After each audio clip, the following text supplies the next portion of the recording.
काय प्रकार घडला होता तुमच्यावरती? तुमचे चुलते शिवाजी खाडे यांनी काल आरोप केलाय की तुम्ही पिस्तूल बाळगता आणि पिस्तूलनं धाक दाखवला आहे. ते साफ खोटे आरोप आहे त्यांचे. त्यांनी ज्या दिवशी सांगितलं की मी पिस्तूल लावलं त्या दिवशी मी पुण्यात होतो, बनपुरीत नव्हतोच. आणि त्यांनी हा का बोलतायत त्याला कारण काय की आमची त्यांनी सामूहिक क्षेत्रातली 60 ते 70 लाखाची काया रानातली माती विकली. आम्ही आता त्यांना जाब विचारतोय की तुम्ही आम्हाला सांगितलं नाही. दादासाहेब खाडे, शिवाजीराव खाडे, स्वप्नील खाडे, सुनील खाडे, आत्माराम खाडे ह्यांनी हे आमचे चुलत चुलते आहेत सर्व.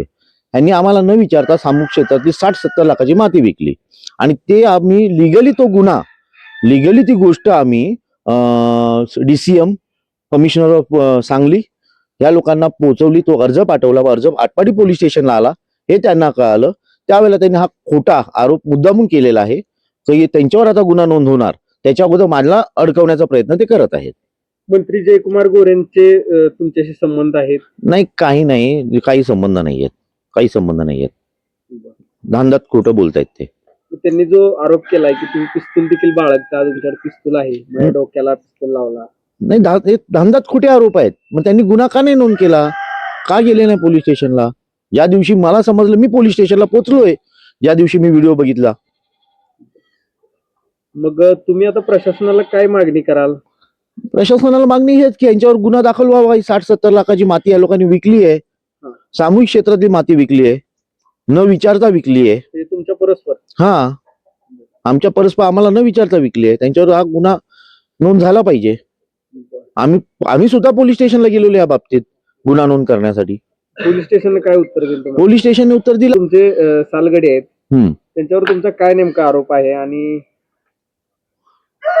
सालगडी आमचे दादासाहेब खाडे हे सालगडी आहेत आणि त्यांना आम्ही 12-13 वर्ष झालं आम्ही क्षेत्र दिलेलं आहे आम्ही करायला. 12-13 वर्षात आम्हाला 1 रुपया त्यांनी काही रिटर्न दिलेला नाही. आता हे 2-3 वर्ष झालं हे सामूहिक क्षेत्रासाठी पैसे मी भरतोय दादासाहेब खाडेला. ओके. आणि दादासाहेब खाडे काही ह्या वर्षीपासून आम्हाला पीक घ्यायचं होतं, तर आता त्या लोकांचं बंद होणार म्हणून हे दादासाहेब खाडे मुद्दामून त्यांना आमच्या अगेन्स्ट भडकवतोय. त्यांनी काहीतरी ऊस केलाय आणि ऊसाला वाढ देत नाहीत असा आरोप. नाही, बघा आता हा रस्ता आहे ना खोदला, हे पूर्ण गावाला माहितीये की हा रस्ता खोदला त्याच लोकांनी, त्याच पूर्ण गावाला माहितीये. JCB कोणाची होती, काय आहे, सर्व गावाला माहितीये. रस्ता हा सर्व रोड आहे, हा त्यांनी खोदलाय आणि मुद्दामून आमच्यावर खोटे आरोप करतायत. आणि पूर्ण गावाला माहितीये की हा कोणी रस्ता खोदलाय. तुमच्या नोकरांना देखील त्यांनी त्रास दिला काय? हा, याच्यामध्ये एक 2-1 महिन्यापूर्वीची गोष्ट आहे की माझ्याकडे जे कामगार आहेत ते ऊस तोडत होते, आमच्या क्षेत्रातला आमचा ऊस तोडत होते. त्यावेळेला हा दादासाहेब खाडे, सुखदेव खाडे आणि अजिंक्य खाडे हे लोक येऊन ह्या कामगारांना मारहाण केली आणि कामगारांना मारहाण केल्यानंतर ह्यांच्यामध्ये आपसमध्ये हातापाई झाली. त्यावेळेला मी मुंबईत होतो आणि आपसमध्ये हातापाई झाली आणि त्याच्यानंतर रात्री दादासाहेब खाडेने बलवडीचे गुंड मागवून, त्याच्यात अजिंक्य खाडे, सुखदेव खाडे, तो राहुल पाखरे म्हणून हे लोकांनी 15-20 बलवडीचे गुंड, खानापूरचे गुंड असे मागवून हे माझ्या घरावर माझ्याकडे 20 CCTV फुटेज आहेत. त्या फुटेजमध्ये टोटल आलेले माझ्या घरी येऊन इकडे तोडफोड केली, मुलांना मारहाण केली.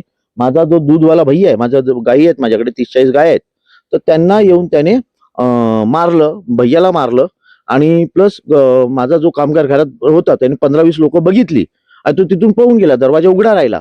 तर ह्या लोकांनी घरातून माझ्या आजीचं 5 तोळ सोनं आणि काही कॅश होती घरात ती चोरली, तीही चोरली. आणि त्याच्यानंतर दरवाजात CCTV कॅमेरामध्ये सर येते, गाडी होती माझी, ती गाडीही चोरून घेऊन गेले. 2 व्हीलर माझी गाडी चोरून गेले. तुम्ही गुन्हा दाखल केलाय का? हा, आम्ही अर्जाद्वारे केलेला आहे. ते आम्ही का गुन्हा, आम्ही भावकी आहे, मुलांचं आयुष्य खराब होईल, लहान मुलं आहेत, असं दादासाहेबची मुलं लहान आहेत म्हणून विचार करून आम्ही शांत बसलो. पण आता याच्या पुढे शांत बसणार नाही आम्ही. त्यांनी आता ते BRC मध्ये हे सर्वात मोठे फ्रॉड आहे. मुंबईमध्ये हे शिवाजी खाडे आणि स्वप्नील खाडे हे दोघं जण BRC मध्ये कामाला आहे. शिवाजी खाडेचा मुलगा स्वप्नील खाडे BRC मध्ये लोकांना स्कीम देऊन पैसे त्यांच्याकडे उकळलेले आहेत. ह्याच्यामध्ये BRCची माणसं आहेत, मी तुम्हाला सांगतो, दीपक शिंदे, संगीता शिंदे, शर्मा म्हणून आहेत, रोज म्हणून आहेत. त्याच्यानंतर गंगाधर सोनावणे, जितेंद्र कांबळे, श्याम कारंडे, वृषाली पवार, राजेंद्र खाडे, याच्यातली काही जी नंतरची जी नावं घेतली आहेत ती बीआरसी मध्ये नव्हती. पहिली 4-5 नावं जी घेतली बीआरसी मधली आहेत. यांच्याकडून त्यांनी पैसे घेऊन आज 20 वर्ष झाले रिटर्न पैसे करत नाही. यांचा 1 रुपयाचे 2 रुपये करून देतो आणि पैसे घेतात. या कुठल्या कुठल्या स्कीम आणतात, कुठे तेल विकतात, कुठे ऑइल विकतात. बीआरसीतलं जे काही प्रोडक्ट आहेत ते चोरून विकणारी लोक आहेत ही. आणि हे लोक त्याच्यात मेन आहे कोण ना, ज्यावेळेला ह्या पोरांना मारला यांची बलवडीचे गुंड पाठवले, ह्याच्यात जो मेन कोण आहे कल्प्रिट आहे तो आहे स्वप्नील खाडे, शिवाजी खाडेचा मुलगा. कारण त्याच्याकडे आहे पैसा. त्याने हा पैसा पुरवला बलवडीच्या गुंडांना आणि खानापूरच्या गुंडांना. या स्वप्नील खाडेने पैसा पुरवला आणि त्याच्यानंतर हे गुंड आमच्या घरावर आले आहेत.